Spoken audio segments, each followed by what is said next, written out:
Good Monday morning. Welcome to the Olson Advantage. I'm Dave Olson, the Olson Properties team. For those of you who continue to ask about how to access additional videos, things we've done in the past, we've done them on investing, we've done them on water supply, we've done them on housing, we've done them on all sorts of things, from different types of ways to save money and invest your money. We do have a YouTube channel. We'll post that here. It is Phoenix, Scottsdale, Arizona Living. You can also search YouTube with Olson Advantage, but the Phoenix, Scottsdale, Arizona Living is the easiest way to get there. We also had a lot of you reach out to us about investing out state. For those of you that can't find a deal or find value here in Phoenix, we did mention in some previous videos that we have some relationships outside of Phoenix where there's still decent value, still decent cash flows. We are looking to possibly put a class together. We did share some information. I think we even had one person picked up a property in the last month, but look for a possibility of us maybe putting an in-person class together for people that are more interested in learning about that. So time for a little bit of a market update. We have a lot of information coming in from the month of May.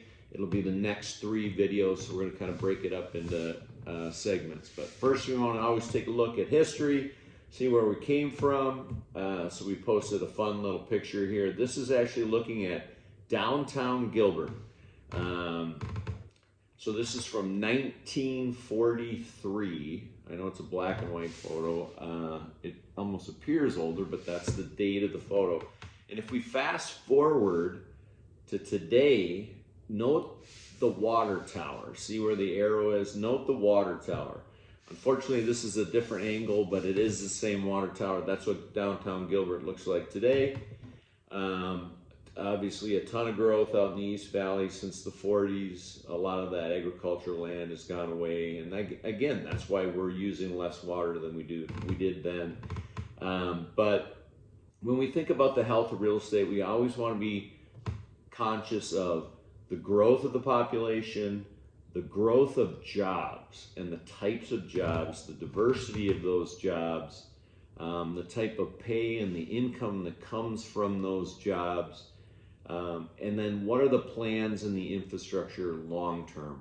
Do you live in a community that's actively driving to bring a greater diversity of jobs here and supporting it with a healthy infrastructure that makes large companies and large businesses want to come here and be a part of it? And of course, we oftentimes have people, because we live in a desert, the common question is, well, what about the water? Well, we did an entire series on water and the health of the water and the water supply here in Arizona. So feel free to go back and look at that. I think you'll find that information both very useful and also very satisfying in terms of any concern you might have here about water. So let's look at employment first. We know that the community is growing. We obviously see the number of people that come here. We increased by almost 2% over the last 2 years, which is a significant number of people. But what's driving it and why are they coming here? So when we look at a map here from the Maricopa Association of Governments, the color-coded map of the greater Phoenix area shows you the number of jobs and employment centers that are planned and coming forward. The dark blue is between 30 and 56,000 jobs, and this is over the next 10 years. The lighter blue is 16 to 30. The aqua color is 8,700 to 1,600. And then we get into the greens, which is 3,000 to 8,000. So lots of jobs planned, spread out quite evenly over the Phoenix metro area. The other thing to look at is income levels. So when we look at a national map of income levels and increases in the percentage in earnings growth, this goes back, this just came out, but it looks back from 2021 to 2022, you can see most of Arizona is that dark burnt orange color which means incomes are rising here between 4.2% to 5.3. It should say 5.3%, not 53.6%. So again, healthy income growth on top of an already good base. Again, the percentage is important, but we're already working off of already a good base relative to the rest of the United States. This just came out as well. Again, hugely important to the health of the economy and health of the area. Arizona Office of Economic Opportunity, unemployment as of this last month through June, 2.3%. We're almost half of the national average. Now, when you look at job growth in terms of both non-farm and labor force, healthy increases 2% to 2.4%, and nearly 50,000 jobs in the last year on the non-farm side. There's a lot of projects that are going on here in Phoenix, and we're not able to meet the demand in certain areas. So Taiwan Semiconductor and the Intel factories and some of these large projects that are going on, there's all kinds of people that are here from all parts of the United States helping because of our lack of electricians, the lack of concrete workers, steel workers, welders, framers, and they're here occupying a lot of the rental properties that are here in Phoenix, both short-term and long-term. So very healthy in that standpoint. We have Pinal County down to the bottom for those of you that have any interest in what's going on south of us. We talk about, when the market crashed in the 05, 06, 07, the diversity of the employment here in Phoenix was far more limited than it is today. We were very dependent on construction. We were very dependent on the trades in particular, but we were also very dependent on tourism. That has shifted dramatically, and we continue to add to a great deal of diversity in employment. We've shown you some of these slides in the past, and we'll kind of roll through these very quickly. As you can see, as you look at them, all sorts of diversity coming in all parts of the valley, from Peoria to Mesa to Chandler, the Deer Valley area, which has a new semiconductor supplier. That again, LG's coming. They're building some large retail out in the Buckeye area. Rezoning is taking place to make room for some Motorola and ON Semiconductor campuses that are going in. Thousands of new jobs in downtown Phoenix with the apartment boom and complexes that are taking place, and all the new housing and the regentrification of downtown. If you haven't been downtown lately, it's really looking nice. They're taking out a lot of the stuff that was pretty in ill repair and looked really tough, and putting up some amazing new structures for housing, and it really does look good. And it's helping retail and all sorts of other things as well. Fender Guitar is going to put a large investment here. There's a lot of e-commerce. Amazon continues to be a huge presence here in the valley. So a lot of good jobs, a lot of good high-paying jobs. So that creates another healthy, stable housing environment.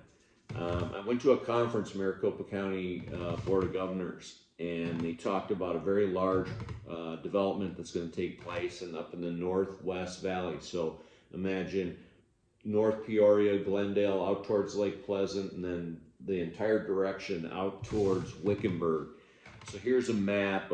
First map I'm going to show you shows land ownership. So there's a tremendous amount of private land, military land, burial land reclamation.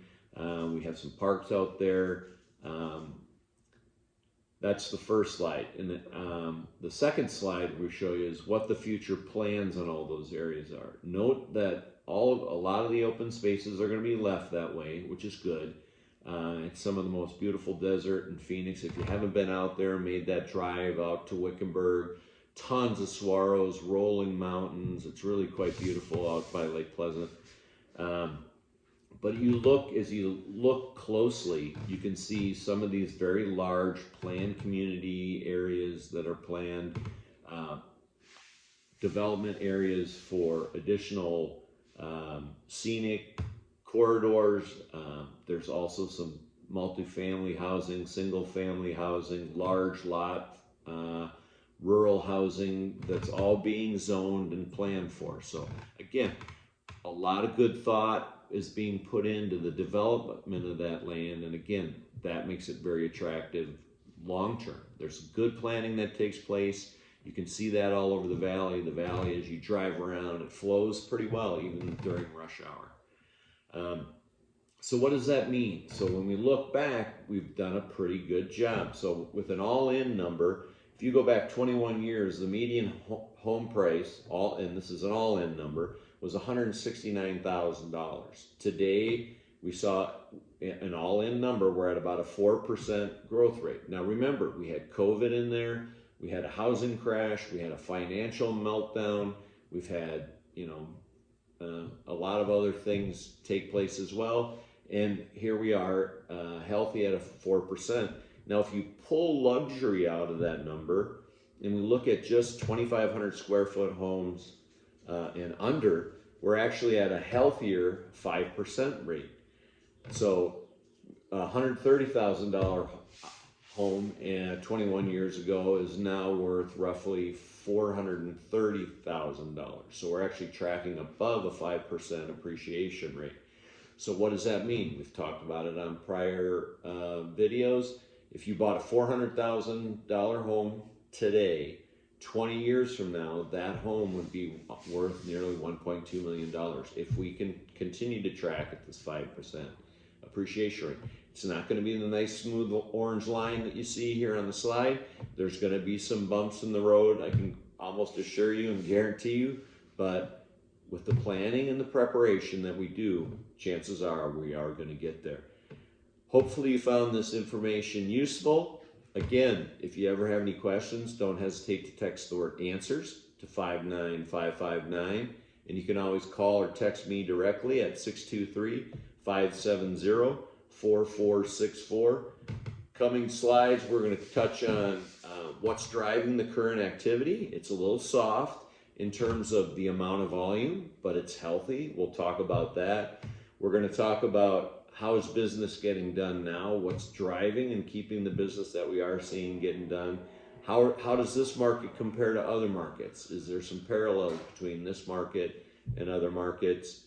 And then what are some of the possible scenarios looking forward based on current interest rates? Do we foresee some change coming? And what, if any, effect might the election have? So we look forward to seeing you on the next one. Thanks so much. Make it a great day.